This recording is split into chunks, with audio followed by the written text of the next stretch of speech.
Shalom, my name is Dr. Craig Goodman. I'm a clinical psychologist and a neurobiologist.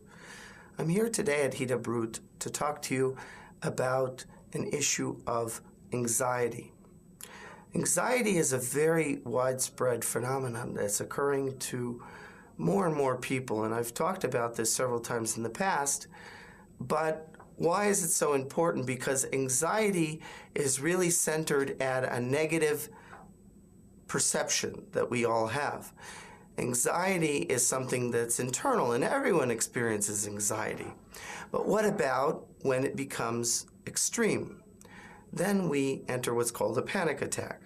Now, what's a panic attack, or entering into a state of anxiety? Usually this occurs when we're under a threat or there's a danger in our environment, in our surroundings. What this does is this engages our nervous system and our brain to work overtime, to work faster, to release an incredible rate, adrenaline and cortisone, which will make our hearts pump faster, we'll breathe faster, so that we'll get more blood flow and more oxygen to the brain so that we can think and respond in a faster, more optimal way. That's what we call anxiety. That's an anxiety reaction. Now, every person programmed into them has what we call the two F's, fight or flight. Now, if I find there's a danger in my vicinity and I feel that I can fight and overcome it, this doesn't necessarily mean fighting physically, but trying to engage it. Let's, for example, if there was a fire, then I go to try and put out the fire with water. Or there was somebody in danger and I pulled them from danger. Flight is where I find that the object of danger is too powerful or too threatening or something that I cannot overcome, so I try to escape it. In the same note, if the fire was a small fire, I could probably put it out. If it was a large fire, I would probably have to try and evacuate the premises. Hit the smoke alarm, the fire alarm, and wait for the fire department to arrive. Now what happens is after these states of anxiety occur in us, we feel, during that time, all these negative symptoms, oftentimes people misinterpret them as being a heart problem or chest pains or whatever, and they'll run needlessly to a emergency room. And I'm not sure of the exact statistic. I'm sure it's changing daily, but a very high percentage of cases that come every day to the emergency room everywhere are, by and large, anxiety disorders or panic attacks of people who are, having a full-blown anxiety attack. So what can we do to get over this, to avoid it, to learn how to manage our stress and to become stronger individuals and more apt to not respond in such a negative way? And there's basically three stages. Now, before we're going to get into, we don't have in terms of our scope of time today, into how to completely get over charadot, anxiety, but we can start with some preliminary tools that you can use in order to manage these feelings and these experiences. Now, as we said before, once someone gets into a state of anxiety or panic in light of some danger or threat, during that time they're in full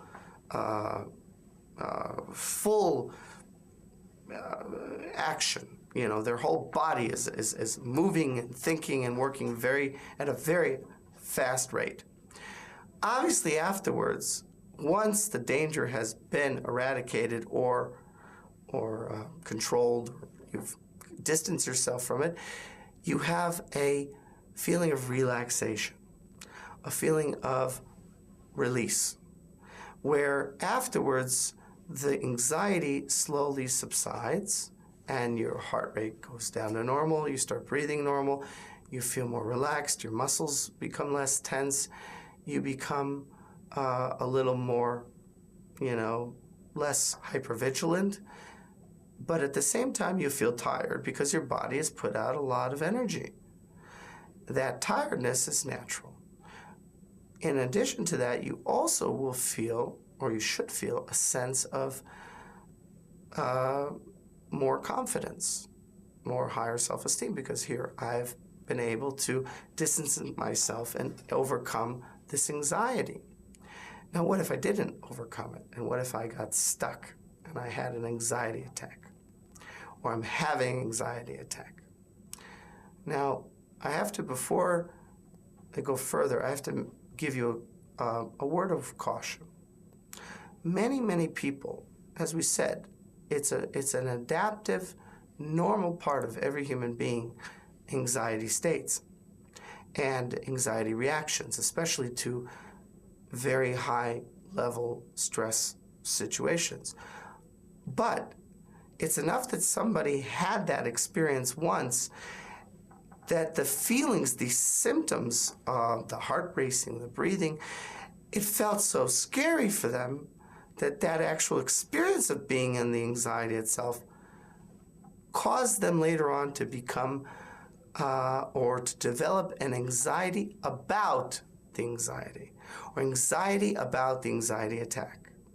So then it may not even be the original actual first thing that caused them to fear, but it's the secondary actual reaction to that fearful situation that becomes the actual fear stimulus, the thing that causes us to feel scared, to feel nervous, and to anticipate.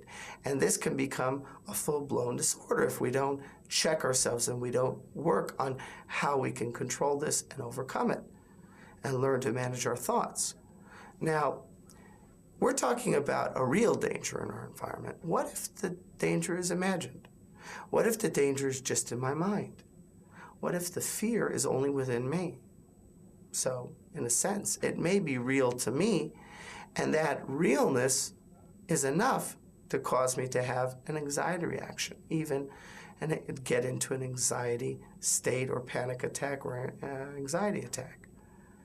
Now, if it's not real, or it's nothing that I can tangibly overcome, fight or flight, then we can add another F to the mix, which is not natural, and that's freeze, where I feel like I'm frozen, or I'm stuck, or I can't function, or I can't think, or I don't know how to react. And then we really, really fall into this anxiety and panic. Now, how can we avoid these things? First of all, we have to know that our thoughts are powerful and they can cause us to experience all types of physiological and different bodily changes just by our thinking. So it's enough if I imagine something, I put myself into that situation, it becomes for me a reality. Now, if this fear that I have is there and I let it exist in my mind, it has the threat of always coming and causing me to become full of this anxiety or to go into an anxiety state. Now let's just say I've gotten into this state. Forget about preventative. How do I deal with it right now? Right now I'm in an anxiety attack. Right now I'm having a panic attack. How do I handle it? There's 3 stages. It's very simple. The first stage, I need to give myself validation and accept and identify that I'm feeling what I'm feeling. Most people, what they do is they try to do the opposite. If they're afraid or they're worried or they're scared or they have this panic or this anxiety, what do they try to do? They try to occupy their minds. They try to keep themselves busy or find something to do so they won't think about that. But it's there. It hasn't gone anywhere. It's just kind of being swept under the carpet. So I can try and busy my mind and run from myself But no matter how much I run, I'm stuck with myself, and I'm stuck with my own thoughts. I might as well try and endeavor to create those thoughts and make them more positive ones. So what I have to do is, if I find myself in a state of panic or fear, or it could be any emotion, but specifically in this regard to negative, fearful emotions, I need to say to myself, right now, take a deep breath and say, right now, I feel afraid. Or right now, I have a lot of anxiety. Or right now, I'm stressed. Or right now, I'm worried. By doing that and not causing myself the need to run away from the problem, run away from the feeling, and feel threatened by the feeling itself, I give myself the legitimacy and the permission to feel what I'm feeling. Because if I try to lie to myself, I try to trick myself, it's not going to work. I'm too smart for that. So I have to allow myself to say, right now I'm feeling this. It's real. I don't need to negate my own emotional experience. I don't need to stop myself from feeling what I feel. The second stage is that I need to say, in the same vein that this is a feeling, I don't need to identify with this feeling. This feeling does not define me. It does not make me who I am. It's just simply a feeling that I'm feeling right now, or I'm experiencing right now. And just as that feeling is causing me stress, and it appeared suddenly or gradually, it will disappear. It will pass. A feeling is just a feeling, and it's not permanent, and it will pass. What I've done is I've already taken 2 stages of giving myself an ability to relax and take part of the thorn, or the part that hurts, the sting out of it, by lowering the danger or the threat by saying, I don't need to run. I don't need to worry about this feeling. It's okay that I feel this. It's a feeling that I'm having right now. And this feeling is not who I am. It's just a feeling that I'm having right now. And that brings us to the third stage. The third stage, what I have to do is I have to try to imagine another event or another time where I felt something different. It could be in a wedding. It could be in a vacation. I was in a beautiful beach, or swimming, or having a good time. And I think about, try to put yourself in that imagination. Imagine yourself there and think about how you felt then. What that will do is allow you at that same moment to remember feeling something different than what you're feeling now. So what that does is it says to your mind, hey, I'm capable of feeling other things, not just this negative feeling right now. And that even more so reinforces and strengthens that conviction that this is just a feeling and it will pass. Now, I want to bring 2 other references. There's references in Genesis, in the first book of Torah, in the first parasha. And in one of those, it says, it talks about the Yetzer Hara, and it says, HaYetzer, it talks about Chatat Bepetach Rovetz. What does this mean? The sin rests or lies in the opening, okay, or waits in the opening, meaning the negative, the Satan, the negative forces, the Yetzer Hara, the evil inclination within ourselves, is always there waiting in the wings, waiting to put us down or get us down or find some little weakness within ourselves. Once that weakness is revealed and is, basically utilized by my Yetzer Hara, I can get into this state of panic and this anxiety very easily. But what does Rashi say about it? Im tirtze titgaber alav. The translation, if you want, you can overcome it. Meaning that any kind of feeling, any kind of thought, any kind of negative experience that you experience, you have the ability to overcome it.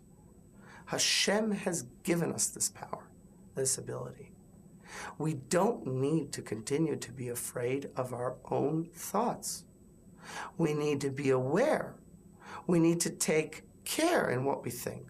We need to be careful in what we make a part of our reality, what thoughts invade or come into our internal existence and our emotional states and affect us positively or negatively. Now, there's another reference I'd like to give, and that's from the Ramchal, Rabbi Chaim Luzzatto, who wrote probably the greatest book on Musar, which is called Mesirat Yesharim. In this book, he has a chapter on Zihirut, which means, roughly translated, being careful or taking care or avoiding danger or negative things. Caution, let's say.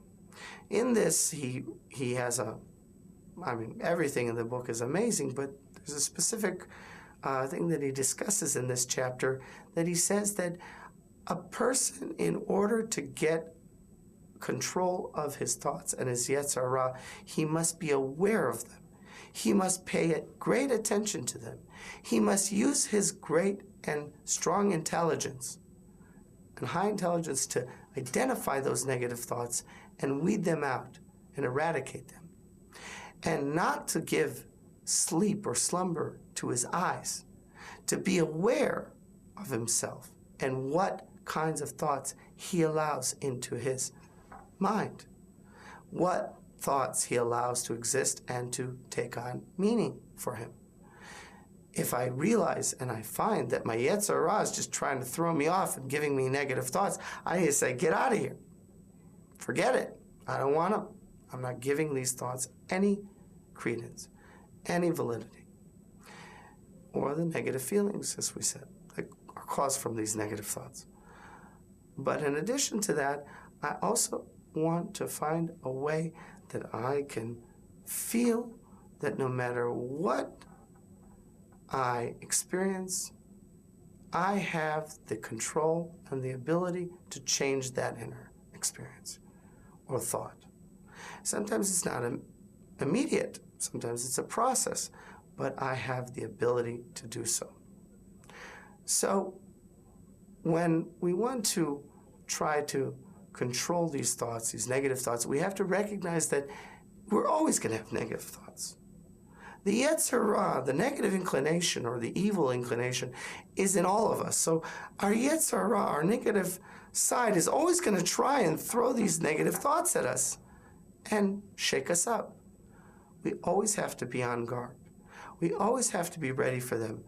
And on our mark, at any moment, to get rid of those negative thoughts and really believe and feel good about ourselves. Not to give room for these negative feelings to exist in us. May you all have great success in overcoming all your fears, and may you only have positive and holy, happy thoughts. Thank you, and shalom.